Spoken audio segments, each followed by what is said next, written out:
Hello friends, DBMS सीखने की इस सीरीज में आज हम देख रहे हैं लेक्चर 13 जिसमें हम पढ़ेंगे सेकंड नॉर्मल फॉर्म के बारे में। इसके पहले हमने फर्स्ट नॉर्मल फॉर्म देखा था। हमने देखा था नॉर्मलाइजेशन क्या होता है, क्यों इसको करना ज़रूरी होता है, कौन कौन से कितने नॉर्मल फॉर्म होते हैं, और अब हम उनको बारी बारी से एक्सप्लेन कर रहे हैं। तो first normal form I hope आपको अच्छे से क्लियर हो चुका है। तो आइए स्टार्ट करते हैं second normal form. Second normal form is a normal form used in database normalization. ठीक है, ओके, कोई बहुत बड़ी भारी बात नहीं है।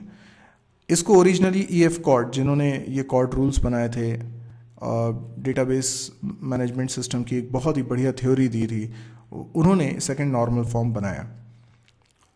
अ table that is in first normal form must meet additional criteria if it is to qualify for second normal form.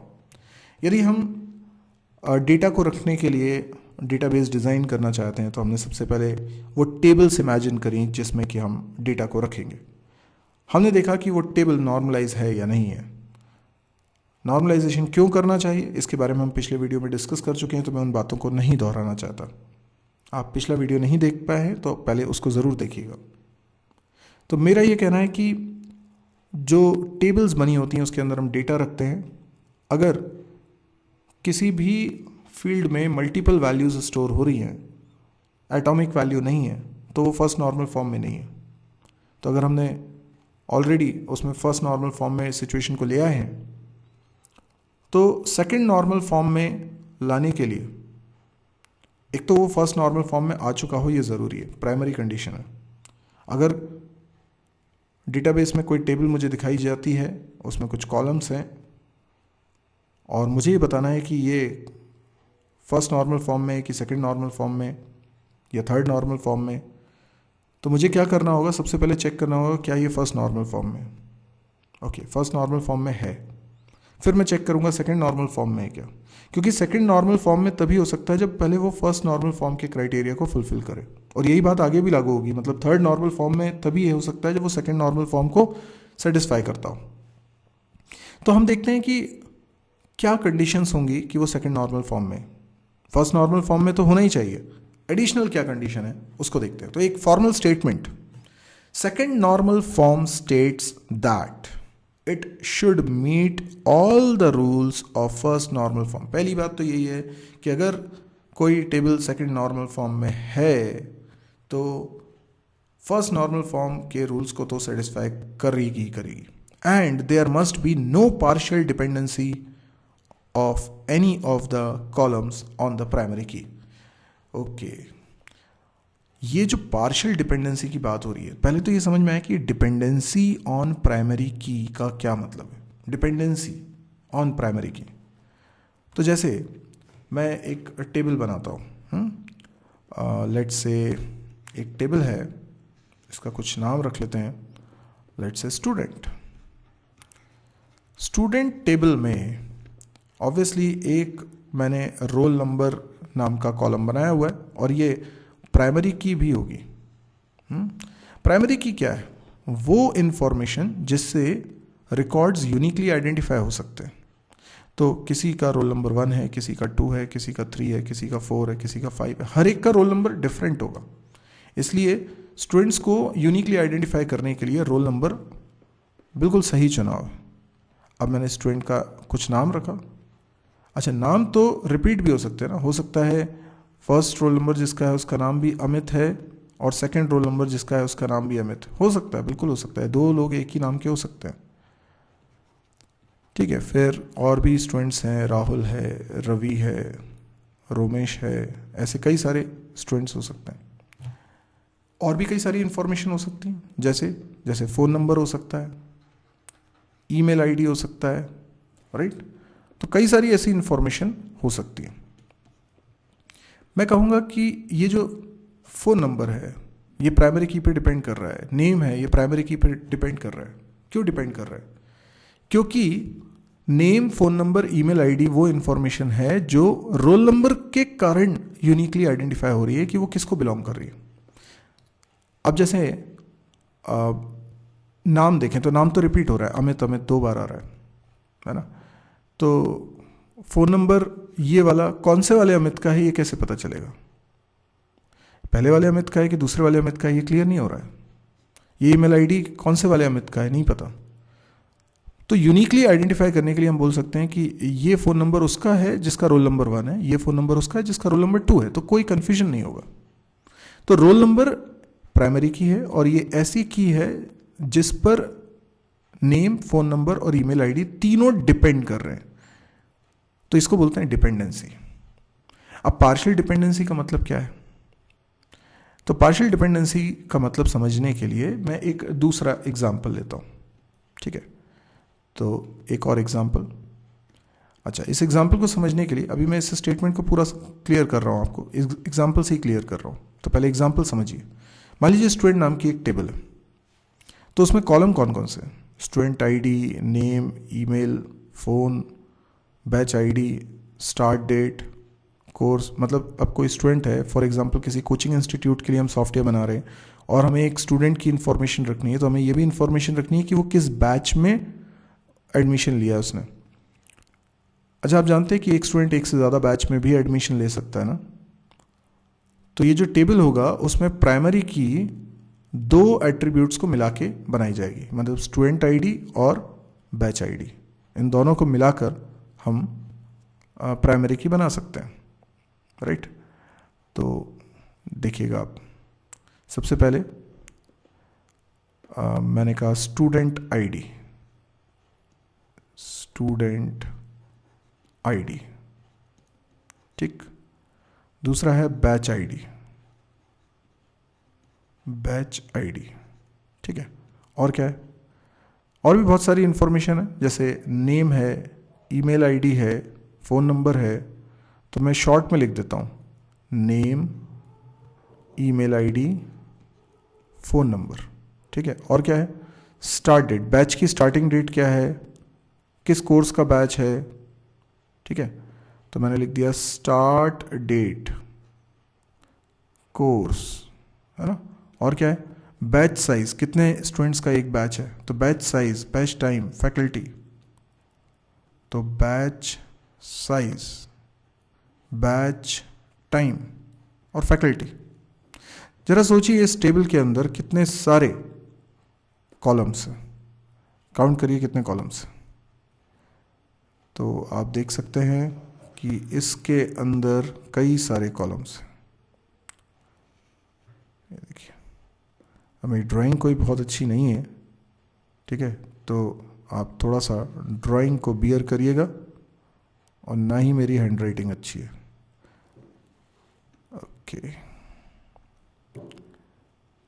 अभी आप देखिए इसमें स्टूडेंट आईडी एक कॉलम हो गया, बैच आईडी एक कॉलम हो गया, नेम एक कॉलम हो गया, ईमेल आईडी एक कॉलम हो गया, हाँ, फ़ोन नंबर एक कॉलम हो गया, starting date of the batch ये एक कॉलम हो गया, किस कोर्स का बैच है वो एक कॉलम हो गया, बैच साइज़ एक कॉलम हो गया, बैच का टाइमिंग क्या है, किस टाइम पे लगता है वो बैच, और फैकल्टी कौन है, इतनी इन्फॉर्मेशन। आप एक बात तो समझ पा रहे होंगे कि इस टेबल में एक रो, एक कंप्लीट रो एक स्टूडेंट को रिप्रेजेंट करेगी, दूसरी रो दूसरे स्टूडेंट को रिप्रेजेंट करेगी। तो मैं ऐसा कुछ इसमें लिख सकता हूँ कि कोई पर्टिकुलर स्टूडेंट है, मान लीजिए जिसका रोल नंबर है 1, ठीक है। ओके,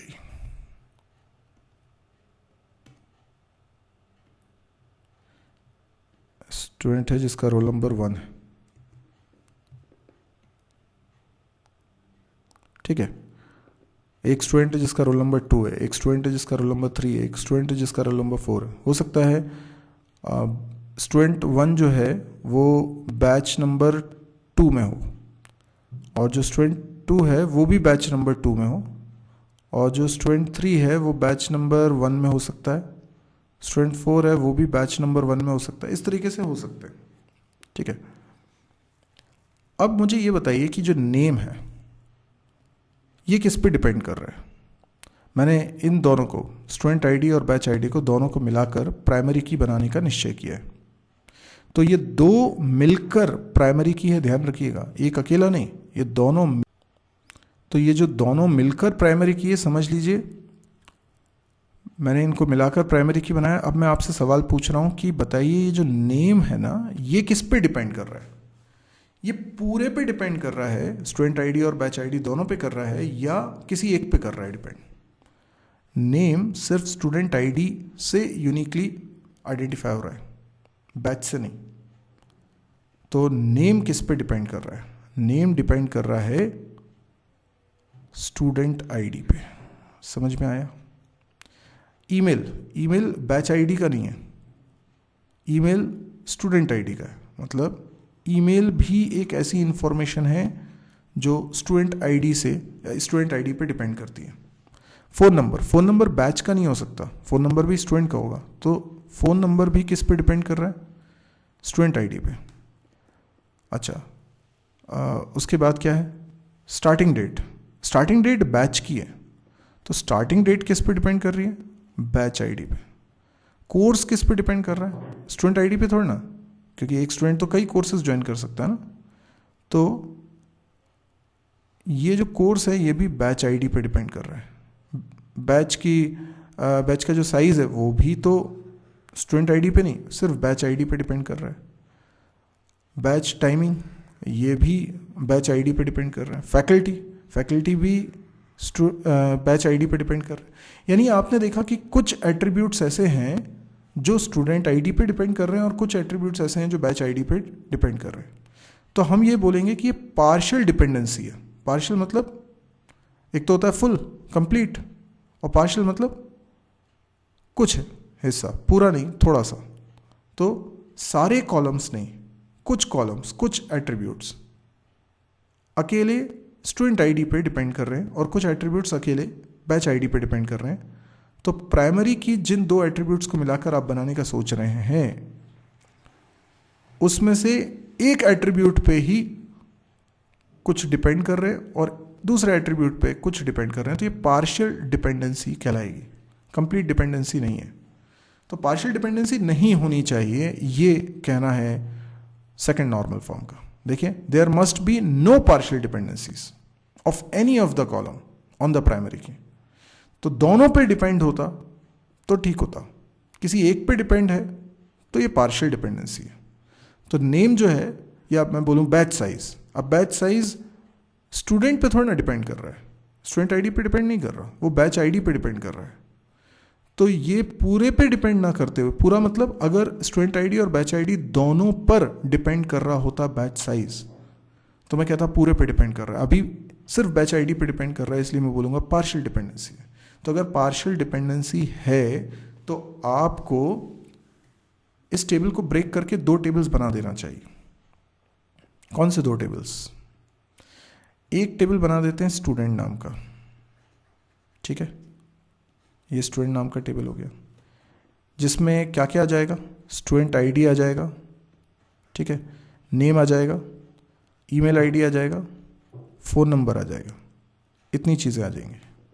और एक और टेबल आप बना दीजिए ये बैच नाम का, तो इसमें आ जाएगा बैच आईडी, ठीक है, इसमें आ जाएगा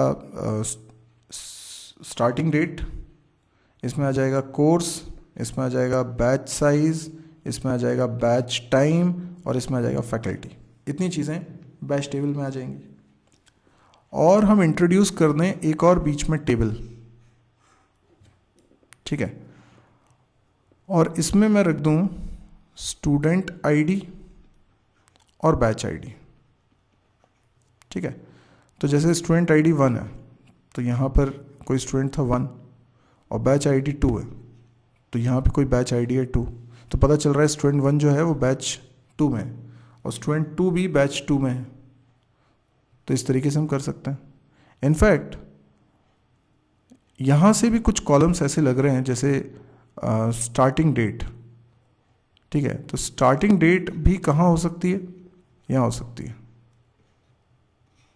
ठीक। वो अब आप सेकेंडरी बात सोच लीजिए, मतलब वो बात की बात है कि आप कौन से कॉलम को कहाँ रखना चाहते हैं। लेकिन हाँ, ये ज़रूर मुझे समझ में आ रहा है कि जो कॉलम्स स्टूडेंट आईडी पर डिपेंड कर रहे थे वो सब मिलकर स्टूडेंट टेबल में आ गए, और जो बैच आईडी पे डिपेंड कर रहे थे वो बैच टेबल में आ गए।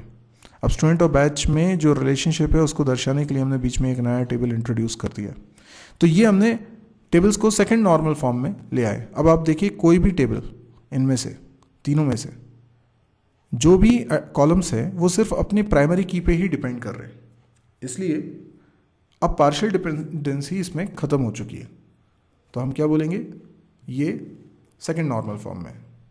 अच्छा, एक बात आप समझ लीजिए अच्छी तरीके से, जब कभी प्राइमरी की एक से ज्यादा कॉलम्स को मिलाकर बनती है तभी सोचने समझने की जरूरत है कि उसमें पार्शियल डिपेंडेंसी हो रही है क्या।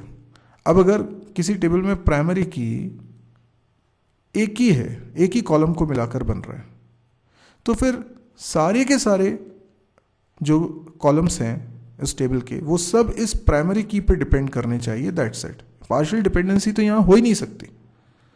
इसीलिए आपके लिए एक बहुत अच्छी टिप है कि अगर प्राइमरी की एक कंपोजिट की है, प्राइमरी की में एक से ज़्यादा कॉलम्स यूज़ हो रहे हैं, तो ही आपको सेकंड नॉर्मल फॉर्म को चेक करने की ज़रूरत पड़ेगी कि कहीं पार्शियल डिपेंडेंसी तो नहीं हो रही। आई होप आपको कुछ हद तक चीज़ें क्लियर हुई होंगी। अगर आपको ये वीडियो पसंद आया तो आप इसे लाइक करिए। यदि आपको लगता है कि इस तरह के और वीडियोस देखने में आप इंटरेस्टेड हैं तो आप इस चैनल को सब्सक्राइब करिए। यदि आपको लगता है कि आप मेरे और वीडियोस देखना चाहते हैं और YouTube पे ढूंढने में दिक्कत जा रही है, क्योंकि YouTube पे मेरे एक से ज़्यादा चैनल्स हैं, तो हो सकता है आपको एक पर्टिकुलर चैनल देख रहे हो, तो आप मेरी वेबसाइट को विजिट करिए www.mysurgery.com। इस वेबसाइट पे आपको C++, जावा, PHP, MySQL, data structure, DBMS इनके वीडियो कोर्सेज मिलेंगे। यानी आपको वहाँ एक सीक्वेंस भी पता चल जाएगा कि पहले कौन सा वीडियो देखना है, उसके बाद कौन सा वीडियो देखना है। एक लाइन से आप सारे वीडियोस देख सकते हैं। सारे के सारे वीडियोस फ्री ऑफ कॉस्ट हैं और सारे के सारे हिंदी में भी हैं।